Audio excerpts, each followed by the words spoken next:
제가 어린 시절 살았던 아파트도 지금 저희 10단지 아파트랑 비슷한 복도식 아파트였습니다. 그때는 지금처럼 아이들이 학원을 많이 다닌 것도 아니었고 차가 많지도 않아서 그 아파트 앞에 있는 주차장에서 혹은 주차장 한뼘 끝에 있는 놀이터에서 친구들과 저녁 늦게까지 놀고는 했습니다. 그리고 저녁 되면 어머니는 복도 끝에 와서 부르십니다. 의호야, 밥 먹어라. 네. 어머니의 부르심에는 분명한 목적이 있었습니다. 아들에게 저녁밥을 꼭 먹이고야 말겠다는 목적 말입니다. 그리고 저와 같이 부르심을 받은 아이들은 하나둘씩 집으로 돌아가고는 했습니다. 여러분, 누군가를 부른다라는 것은 부르는 이에게 목적이 있기 마련입니다. 무언가를 해주려고 한다거나 무엇을 요청하려고 한다거나 아니면 무슨 일에 대한 주의를 준다거나 하는 것처럼 말입니다. 오늘 본문에서는 하나님께서 사무엘을 부르고 계십니다. 그것도 4절, 6절, 8절, 10절 4번에 걸쳐서 사무엘을 부르고 계십니다. 본문에서 부르다라고 사용된 단어는 부르다, 선포하다, 소환하다, 읽다의 뜻으로 사용되는 카라라는 단어를 사용합니다. 하나님께서 사무엘을 그렇게 반복해서 부르신다라는 것은 무언가 사무엘에게 맡길 일이 있다, 무언가 이야기할 것이 있다라는 것입니다. 하나님의 부르심은 불리운 이에게 사명을 가져다 줍니다. 하나님은 오늘날 우리들도 부르십니다. 부르사 우리와 무슨 일을 하고자 하십니다. 우리에게 사명 주시기를 원하십니다. 내가 서 있는 자리는 하나님께서 나를 부르사 무언가 일을 맡기고자 하시는 자리입니다. 하나님의 사람에게는 우연이라는 것은 존재하지 않습니다. 하나님은 어떤 우연조차도 사용하셔서 하나님의 뜻을 이루어 가시는 능력이 있으신 분이십니다. 하나님이 지금 있는 그 자리에서 하나님의 나라를 세워가기 위하여 저에게 그리고 여러분에게 무언가 원하시는 것이 분명히 반드시 있습니다. 여러분의 삶의 자리는 어떻습니까? 여러분, 교회에서 나의 자리와 나의 위치가 있습니다. 그리고 각 가정에서 아버지로 어머니로 혹은 아들로 딸로서의 위치와 역할이 있습니다. 그리고 직장을 다니시는 분은 회사에서 그 직책과 직무에 맞는 위치와 역할들이 있기 마련입니다. 그런데 그리스도인들은 그와 더불어서 그 자리에서 그에 더하여 그리스도인으로서 가정에서 회사에서 그리고 교회에서 하나님께서 우리에게 주신 사명들이 있습니다. 내가 서 있는 그 자리는 사명의 자리입니다. 그럼 여러분, 나의 사명은 무엇일까요? 나를 그리스도인으로 부르신 하나님의 소명, 나를 부르셨다라는 것을 알겠는데 도대체 내가 이곳에서 무엇을 하기를 원하시는지, 그 하나님이 주신 사명은 무엇인지 도통 알지 못할 때가 종종 있고는 합니다. 그럴 때면 마음이 어렵습니다. 여러분, 우리 사람들이 그렇습니다. 어떤 일을 하면서 이 일을 하면서 내가 이것을 왜 하는지 이 일의 이유와 목적을 알고 그것에 동의한다면 그 일은 힘들지는 몰라도 감당할 수 있습니다. 일을 하면서 아마 보람도 있을 것입니다. 그런데 문제는 내가 이것을 하면서 도대체 이 일을 왜 하고 있는지 알지 못하는 때가 문제입니다. 그런데다가 그 일이 몸까지 힘들다면 정말로 그 힘듦은 배가가 됩니다. 여러분, 어제도 눈이 오지 않았습니까? 눈이 왔는데 군대에 있을 때가 생각이 납니다. 군대에 있을 때, 군대에서 눈을 쓸 때면 그렇습니다. 눈이 지금 펑펑 내리고 있는데 눈을 쓸러 나가야만 합니다. 열심히 쓸고 지나갔는데 뒤를 돌아보면 그대로 쌓여 있습니다. 내가 쓴 건지 안 쓴 건지 도무지 알 수가 없습니다. 처음에는 도대체 내가 왜 눈이 오고 있는데 눈을 쓸고 있어야 하는지 알지 못했습니다. 그냥 눈이 내릴 만큼 다 내리고 기다렸다가 쓸어도 되지 않을까라고 생각했습니다. 눈 내리는 날이 정말로 싫었습니다. 하지만 후에 알았습니다. 여러분, 군부대는 늘 전쟁을 준비해야 하기에 언제 출동할지 모르기 때문에 늘 준비되어 있어야만 했습니다. 눈이 멈추기를 기다렸다가 그때 전쟁이 나면 혹시 어떻습니까? 나갈 수 없지 않습니까? 조금이라도 쌓이지 않도록 끊임없이 치우고 또 치워야만 했습니다. 여러분, 그렇다고 몸이 힘들지 않았을까요? 여전히 몸은 힘들고 눈 치우는 건 싫었습니다. 하지만 그래도 그 하는 일의 이유를 알면 감당할 수 있었습니다. 하는 일의 이유를 알면 할 수 있는데 그것을 모르면 쉽고 단순한 일이라도 도무지 그것을 하고 앉아 있을 수가 없습니다. 그런 일을 만날 때면 여러분 고민을 합니다. 내가 이곳을 떠나야 하는 것인가? 아니면 이 자리에 머물면서 하나님의 사명을 발견해야만 하는 것일까? 아니, 왜 하나님은 나를 부르셨으면서 나를 향하신 하나님의 사명은 알려주시지 않는 것일까? 하나님이 원망스럽기도 합니다. 앞서 말씀드렸던 불평과 불만이 많았던 군대 시절은 이유를 알 수 없는 일들이 많았기에 무척이나 괴로웠습니다. 내가 도대체 왜 여기 있는지 알지 못했습니다. 여러분, 제가 군대에서 늘 묵상했던 말씀은 이런 말씀뿐이었습니다. 시편 13편 1절과 2절입니다. 여호와여, 어느 때까지니까 나를 영원히 잊으셨나이까? 주의 얼굴을 나에게서 어느 때까지 숨기시겠나이까? 나의 영혼이 번민하고 종일토록 마음에 근심하기를 어느 때까지 하오며 내 원수가 나를 치며 자랑하기를 어느 때까지 하리이까? 이렇게 하나님을 원망하며 하나님 언제까지 나를 이곳에 내버려 두시겠습니까? 저를 잊으셨습니까? 라고 하나님 나를 언제 찾아오시겠습니까? 라고 거듭 기도했던 것 같습니다. 그런데 또 그런 마음에 절망이 빠져 있을 때 하나님은 이런 말씀도 주시고는 하였습니다. 로마서 11장 29절 말씀입니다. 하나님의 은사와 부르심에는 후회하심이 없느니라. 오늘 본문에서 하나님은 사무엘을 4번이나 부르셨습니다.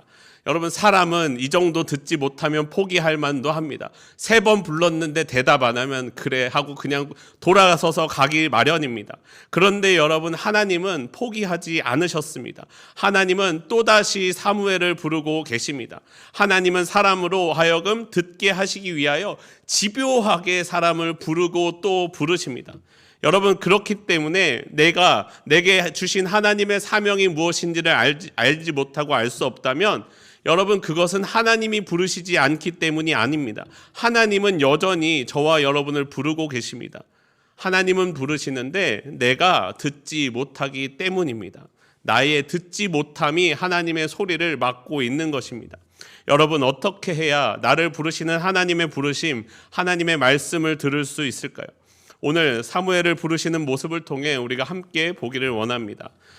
사무엘은 어린 시절부터 엘리의 곁에서 일을 하고 있었습니다. 그런데 그때에는 여호와의 말씀이 희귀하여 이상이 흔히 보이지 않았다라고 말씀합니다. 하나님의 말씀이 잘 들리지 않았던 때입니다. 게다가 제사장 엘리의 눈은 점점 어두워져 가서 잘 보지 못하였습니다. 육신이 나이가 많아 눈이 약해진 것도 있지만 엘리의 영적인 능력이 어두워져서 하나님을 보지 못한다라는 의미를 가지고 있기도 합니다.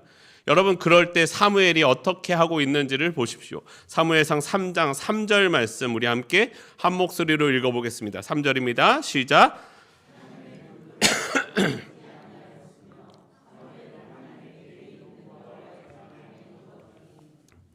그때에 엘리 제사장은 자기 처소에 가서 누워 있었습니다. 하지만 사무엘은 하나님의 궤에 있는 여호와의 전 안에 누워 있었습니다.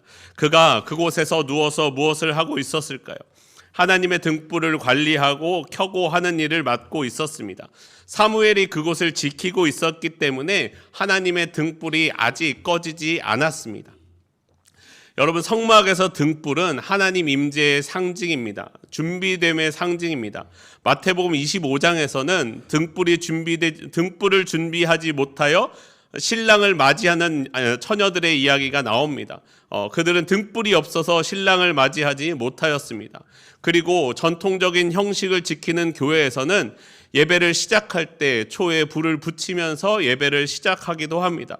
사무엘이 그 등불을 늘 켜고 잘 관리하였기에 하나님께서 사무엘을 찾아오고 계십니다.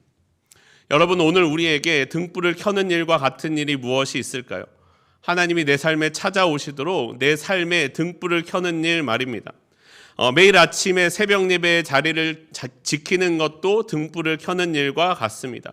그리고 주일, 수요 예배, 금요 기도회 같은 자리를 지키는 것도 그렇습니다. 또한 매일 큐티로 말씀을 할 수도 있습니다. 그리고 여러분의 삶의 자리에 갔을 때 일을 시작하기 전에 하나님께 기도하면서 일을 시작하는 것도 좋습니다. 여러분, 제가 청년부를 맡으면서 요즘 저희 청년부 임원과 리더방에서는 감사 제목 나누기를 시작하였습니다. 하루를 마무리하면서 하루에 2-3가지 정도의 감사의 제목을 늘 나누는 것입니다. 이제 시작하였지만 아주 잘들 하고 있습니다. 그러면서 나의 일상 가운데 감사할 일들을 주시는 하나님을 기억하고 있습니다. 여러분, 우리는 그렇게 등불을 켤 수 있습니다. 예배로, 기도로, 말씀으로, 그리고 감사로 하나님을 향한 나의 등불을 켜놓을 수 있습니다. 여러분, 등불을 켠다라는 것은 아이 사무엘과 같은 어린 아이도 할 수 있는 일이지만 하나님은 그 작은 일에 충성된 이에게 찾아오셔서 하나님의 사명을 맡기고 계심을 기억하십시오. 우리는 무슨 일을 할 때 1등, 인류, 최고의 사람들이 대단해 보입니다. 그리고 그 모습을 본받고자 합니다. 그런데 우리는 그 사람의 화려한 현재의 모습만을 볼 뿐 그 사람이 그 자리에 오르기까지 어떠한 과정들을 거쳐왔는지는 알지 못합니다. 여러분, 예를 들어 인류 요리사를 생각해 보십시오. 그들이 작은 재료 하나하나까지 손수 구입해오고 다 혼자 다듬고 있을까요? 아마 그렇지 않을 것입니다. 인류 요리사들은 뭘 하고 있냐면 많은 밑에 있는 요리사들이 재료를 다 알아서 사가지고 오면 보고서 이건 통과, 이건 아웃, 통과, 아웃, 이 일만 아마 할 것입니다. 그리고 또 요리도 손수하지 않을 것입니다. 아래 요리사들을 시켜놓고 돌아보다가 맛을 한번 보고는 소금 한번 치고 자기 이름으로 나가고 그런 일들을 반복할 것입니다. 그렇다고 그 사람이 재료들을 골라해서 주문해 오는 일과 각 요리들을 요리하는 일들을 하나도 모른다면 그 일을 할 수 있을까요? 아마 그렇지 않을 것입니다. 그 사람은 이미 그 과정들을 다 거쳐왔기 때문에 그 과정을 지나고 넘은 사람만이 그 다음 단계를 볼 수 있다라는 것입니다. 나를 부르시는 하나님의 음성을 듣기 위해서는 지금 내 자리에 주신 지금의 사명에 충성해야 합니다. 큰 일을 하기 위해서는 작은 일에 먼저 충성할 수 있어야만 합니다. 작은 일이라고는 하지만 여러분, 그 작은 일을 아무도 하지 않는다면 작은 일 없이는 큰 일은 절대로 돌아갈 수 없습니다. 지금 내가 있는 그곳이 하나님이 나를 부르신 곳입니다.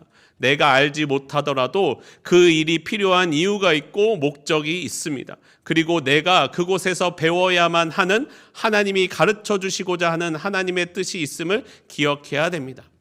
여러분, 오늘 내 삶에 찾아온 내 작은 사명에 충실한 삶을 살기를 바랍니다. 그 일에 충성되게 일할 때, 내가 이 자리에서 배워야 할 것을 다 배웠을 때, 준비될 것이 준비되었을 때 하나님은 나를 다음 자리로, 다른 사명의 자리로 또 다시 부르실 것입니다. 나의 삶에 섭리하시는 하나님을 신뢰하며 그 일을 감당해 나가는 저와 여러분의 삶이 되기를 원합니다. 나를 부르신 하나님의 말씀이 들리지 않을 때 우리가 해야 할 두 번째 일은 하나님의 말씀에 귀를 기울이는 것입니다. 오늘 본문에서 나오는 사무엘과 엘리가 어디 있는지를 함께 보시기 바랍니다. 1장 9절 말씀 함께 한 목소리로 읽겠습니다. 1장 9절입니다. 시작. 그때에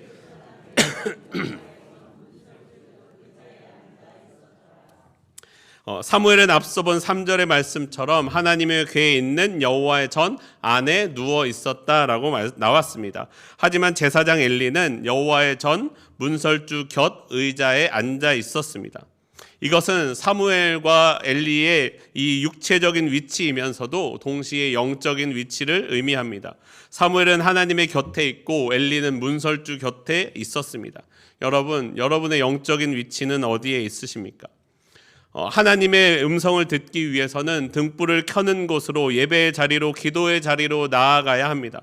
그런데 문제는 예배의 자리에 나오는 것만으로 그쳐서는 안 됩니다. 그곳에서 말씀하시는 하나님의 소리에 귀를 기울여야만 합니다. 그리고 듣고 응답해야만 합니다. 여러분, 하나님이 나를 부르셨습니다. 모세만, 사도 바울만, 베드로만, 다윗만 부르신 것이 아닙니다. 저도, 그리고 여러분도 하나님은 부르고 계십니다. 로마서 1장 6절은 이렇게 말씀합니다. 너희도 그들 중에서 예수 그리스도의 것으로 부르심을 받은 자니라. 하나님은 우리도 다 부르셨다라는 것입니다. 우리 그리스도인들은 부르심을 받은 사람들입니다. 부르사 함께 하나님의 사명을 이루어 가게 하십니다. 나를 통하여 이루실 하나님의 뜻이 있습니다. 그리고 하나님께서는 그 일을 주도적으로 이루어 가십니다. 이루어 가시면서 사람들과 함께 이루어 가십니다. 그런데 여러분, 우리 하나님은요, 비인격적인 분이 아니십니다. 간혹 예외가 있기는 하지만 대부분의 경우에 우리를 강제로 강권하여 끌고 가시는 경우는 많이 없습니다. 어떻게 이야기하시냐면 하나님께서 우리를 또다시 부르고 계십니다. 여러분, 그런데 우리가 부르실 때 다 네, 아멘 하고 응답하며 가나요? 아마 그렇지 않은 경우들도 많이 있을 것입니다. 여러분, 그러면 그 하나님께서는 듣지 않는 사람을 향하여 어떻게 다루고 계시냐? 그걸 어떻게 다루고 계시냐면 하나님은요, 기다리십니다. 부르시고 부르심에 응답할 때까지 기다리고 또 기다리십니다. 문을 열어줄 때까지 문 밖에 서서 두드리시면서 기다리고 계십니다. 그리고 그 사람이 응답할 때 그 사람을 하나님의 선한 길로 인도해 주십니다. 여러분, 등불을 켜는 자리, 예배의 자리로 나아가면 하나님이 말씀하십니다. 그런데 말씀하시는 그 자리로 나와왔으면서도 예배에 깊이 들어가지 못하는 사람들이 있습니다. 나왔으면서도 들으면서도 하나님의 말씀을 듣지 못하는 사람들이 있습니다. 여러분, 그 중에 한 부류는 이런 사람들이 있습니다. 은혜의 자리로 나오기는 했지만 여전히 자기 생각에 가득 차 있는 사람들이 있습니다. 예배 자리에 나와 앉아 있으면서 주식은 올랐는지 성과는 나왔는지만 마음에 가득합니다. 하나님의 소리에는 귀를 기울이지 않고 자기 생각에 가득한 사람들이 있습니다. 그런 사람들은 하나님의 말씀을 들을 수가 없습니다. 여러분, 또 다른 부류는 이런 사람들도 있습니다. 말씀을 듣고 기도할 때 이렇게 이야기합니다. 야, 이 설교는 누구 집사님이 이거 들었어야 되는데 안 나왔네. 이 김권사님 나와서 이거 들어야 되는데 이런 자리는 꼭 빠진다니까 라면서 다른 사람을 출석 체크하고 있는 분들이 있습니다. 그러면서 이렇게 이야기합니다. 아우, 걔는 말씀을 안 들으니까 꼭 그렇게 살지라고 이야기를 하는 분들이 있습니다. 그 다른 사람들을 판단하고 정죄하는 자리에 서 있는 분들이 있습니다. 여러분, 혹시 마이크로 녹음을 해본 적이 있으십니까? 여러분의 목소리를 마이크로 녹음해서 다시 들어보면요, 내 목소리와 녹음된 목소리는 마치 다른 사람처럼 조금 어색하게 들리고는 합니다. 왜냐하면요, 나는 말하면서 이미 귀를 통해 듣는 것뿐만 아니라 내 몸을 통해서 내 소리를 이미 먼저 듣고 있기 때문입니다. 그렇기 때문에 내가 말해서 듣는 소리와 녹음해서 귀로만 듣는 소리는 전혀 약간은 다른 소리가 나오게 되어 있습니다. 그리고 또 여러분, 마이크로 녹음하면요, 내가 평소에 듣지 못하는 소리들도 녹음이 됩니다. 바람소리라든지 작은 잡음들도 들릴 때가 있습니다. 평소에 우리는 듣기로 집중하는 소리가 뇌에서 한번 걸려진 소리를 우리가 듣고 있기 때문입니다. 여러분, 우리가 다른 일에 집중할 때도 그렇지 않습니까? 무엇에 정말로 집중하면요, 다른 사람의 소리가 들리지 않습니다. 듣는데 대답을 하지 않는 것이 아니라 진짜로 들리지 않습니다. 집중하면 그렇습니다. 내 안에 다른 것이 가득 차 있기 때문입니다. 여러분, 이 혼란스러운 이스라엘의 상황에 하나님이 엘리를 부르지 않으셨을까요? 아마 엘리도 부르셨을 것입니다. 하지만 엘리의 영적인 눈이 어두워서 보지 못하고 듣지 못하였습니다. 아들을 향한 사랑이 가득 차서 하나님의 소리가 들리지 않았습니다. 들리지 않으니 부르심에 응답하지 않았습니다. 그러자 하나님은 듣는 사무엘을 통하여 말씀하십니다. 그리고 사무엘의 그 응답을 통하여 하나님의 역사를 이루어 가고 계십니다. 여러분, 기억하십시오. 하나님은 오늘도 나에게 말씀하십니다. 여러분, 하나님께서 그 사람에게, 저 권사님에게, 저 장로님에게, 저 집사님에게 말씀하는 것이 아니라 나에게 말씀하고 계십니다. 그리고 나를 통하여 하나님의 은혜가 이 땅 가운데 충만하기를 바라고 계십니다. 나를 부르시는 하나님의 부르심에 응답하기를 바랍니다. 세상을 향한 나의 귀를 돌려 하나님의, 주님의 소리에 귀를 기울이시기를 바랍니다. 귀를 기울여 나에게 하시는 하나님의 말씀을 듣고 응답하며 나아가는 저와 여러분의 삶이 되기를 원합니다. 나를 부르시는 하나님의 음성이 들리지 않을 때 우리가 해야 할 일 세 번째는 다른 사람을 통해 말씀하시는 하나님의 말씀에 귀를 기울여야 합니다. 본문에서는 엘리의 눈이 점점 어두워졌습니다. 사무엘상 3장 2절 말씀입니다. 2절 말씀 함께 보겠습니다. 한 목소리로 읽겠습니다. 시작. 엘리의 눈이 점점 어두워가서 잘 보지 못하는 그때에 그가 자기 처소에 누웠고. 앞서 말씀드린 것처럼 이것은 엘리가 나이가 들어 육신의 눈이 어두워졌다라는 것을 의미할 뿐만 아니라 영적인 눈이 어두워졌다는 것도 의미합니다. 여러분, 그러면 엘리가 귀가 어두워져서 눈이 어두워져서 점점 듣지 못하니까 하나님께서는 이제 듣지 못하는 엘리를 향하여는 더 이상 말씀하시지 않을까요? 엘리야, 너는 이제 틀렸어. 너는 끝났어. 너는 아웃이야. 하나님께서 이렇게 말씀하실까요? 아마 그렇지 않습니다. 하나님은 듣지 못하는 엘리를 위하여 듣는 사무엘을 통하여 엘리에게 말씀하고 계십니다.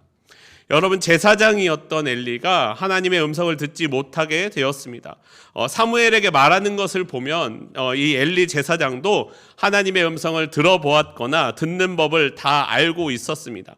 그런데 엘리가 생각하기로 더 이상 나에게는 말씀하시지 않았습니다. 나는 하나님의 음성이 들리지 않습니다. 그런데 하나님께서 저 어린 사무엘을 통하여 말씀하십니다. 우리 가문이 어려움을 당하게 될 것을 말씀하시는 것을 듣게 되었습니다. 여러분이 엘리라면 어떤 마음이 드셨을까요? 저 어린 사무엘에게는 말씀하시고 내게는 말씀하시지 않다니 어떻게 하나님이 이럴 수가 있어? 라는 마음이 우리 가운데 들지 않았을까요? 아직 엘리에게는 여전히 힘과 권력이 있고 저 아이 사무엘은 어린 시종일 뿐이니 여러분 어떻게 하시겠어요? 저 사무엘을 괴롭혀서 내쫓아서 쟤도 하나님 말씀 듣지 못하게 하고 싶은 것이 인간적인 사람의 마음 아니겠습니까? 하지만 엘리는 그렇게 하지 않았습니다. 어린 사무엘을 통하여 말씀하시는 하나님의 말씀에도 귀를 기울입니다. 그러면서 이렇게 말씀합니다. 사무엘상 3장 18절 말씀입니다. 18절 말씀에 이렇게 말씀합니다. 사무엘이 그것을 그에게 자세히 말하고 조금도 숨기지 아니하니 그가 이르되 이는 여호와이시니 선하신 대로 하실 것이니라 하니라. 그는 여호와이시니 선한 대로 하실 것이니라. 비록 엘리의 가문에는 심판의 형태로 나타날지라도 그것이 선하신 하나님의 뜻임을 인정하고 받아들입니다. 그것이 엘리의 가문에게도 엘리에게도 선한 일임을 믿으며 순종하며 나아갑니다. 여러분, 엘리는 비록 자녀들을 너무 사랑한 나머지 제사장으로서는 부족한 제사장이었지만 최소한 하나님의 말씀에는 귀를 기울일 수 있었습니다. 그 말하는 이가 비록 어린 사무엘일지라도 그렇게 하였습니다. 사무엘을 통한 하나님의 말씀에 귀를 기울이고 있습니다. 여러분, 하나님께서 나에게 말씀하시는 하나님의 방법에도 제한이 있지 않습니다. 여러분, 하나님은 나를 통해 나에게 말씀하실 때 어떤 방법으로든 말씀하실 수 있습니다. 우리는 그 말씀에 귀를 기울여야만 합니다. 여러분, 때로는 너무 일상적이고 뻔한 일 가운데 하나님의 말씀을 발견할 수도 있습니다.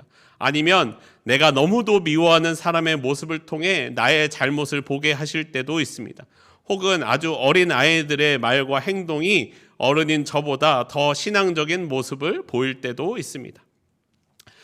여러분, 말씀드린 것처럼 청년부 임원들과 리더들과 감사 노트를 쓰기 시작했습니다. 감사할 일들을 쓰다 보면 언제는 그럴 때도 있습니다. 감사할 일들이 너무 많아서 3개가 아니라 5개, 10개도 적을 수 있는 날도 있습니다.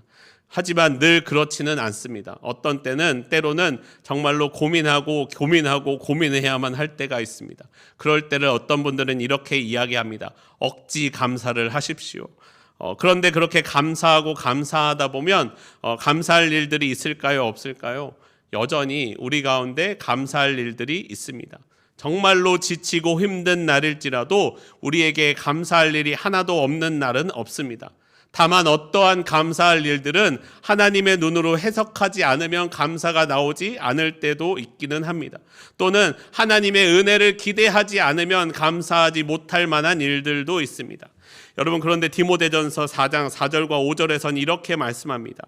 하나님께서 지으신 모든 것이 선함에 감사함으로 받으면 버릴 것이 없나니 하나님의 말씀과 기도로 거룩하여짐이라. 여러분, 우리가 그 작은 것을 감사함으로 받을 때, 하나님의 것으로 받을 때 나를 향하신 하나님의 계획을 알고 내게 주어진 사명을 알며 그 일을 감당해 나아갈 수 있습니다. 내 삶이 말씀과 기도로 거룩하여집니다. 사랑하는 성도 여러분, 여러분에게 주시는 하나님의 말씀은 무엇입니까? 하나님께서 여러분에게 주시는 사명은 무엇이 있습니까? 오늘 나를 부르시는 하나님의 소리에 귀를 기울이는 한 주가 되기를 원합니다. 내가 있는 그곳에서 맡겨주신 작은 사명들을 감당하며 하나님께서 내게 무엇을 말씀하시는지 그 세미한 소리에 귀를 기울이며 다른 사람을 통해 보이시는 하나님의 말씀을 기대하며 살아가는 저와 여러분의 삶이 되기를 원합니다. 하나님이 나를 부르셨습니다.